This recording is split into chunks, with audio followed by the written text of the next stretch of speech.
Cette jument-là, je lui dois énormément. Je lui dois tout ce que je suis en tant que cavalier et sportif de haut niveau, tout ce que je suis dans mon métier. Donc en fait, ça a été un peu un pincement au cœur de la vendre. Ça a été un pincement au cœur de ne pas aller à Tryon aussi, faire les Jeux équestres mondiaux, mais le plus dur pour moi, c'est vraiment le côté sentimental, parce que c'est mon histoire. Je suis la sienne, mais c'est la mienne. Et on a vécu des choses incroyables. Et puis c'était une jument d'exception pour moi.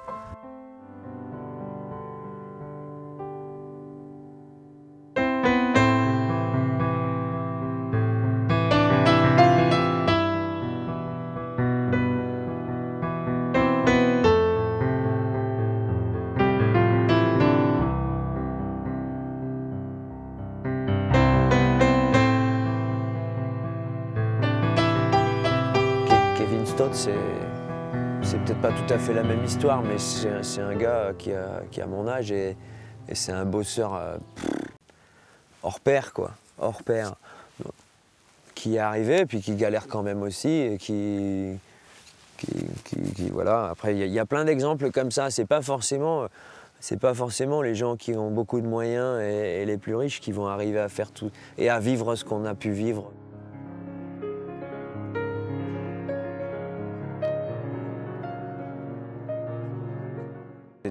J'ai été aux Jeux Olympiques, ça a été un moment incroyable de ma vie sportive, incroyable de ma vie tout court. C'était juste quelque chose, c'était pas forcément un aboutissement et un rêve, malgré que quand on est jeune, on a tous envie de faire des choses comme ça. Mais j'étais pas du tout parti dans l'esprit de faire les Jeux Olympiques et puis à cheval. Enfin non, c'était pas du tout dans mes rêves les plus fous.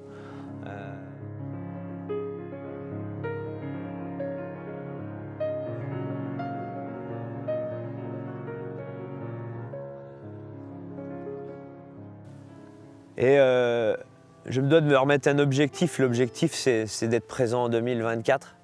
Donc si je veux être présent en 2024, c'est maintenant qu'il faut que je commence à fabriquer des chevaux et commencer à voir si je peux en avoir. On est tous dans le même cas, mais j'aimerais le revivre et j'aimerais le vivre chez nous. Ça serait un moment magique.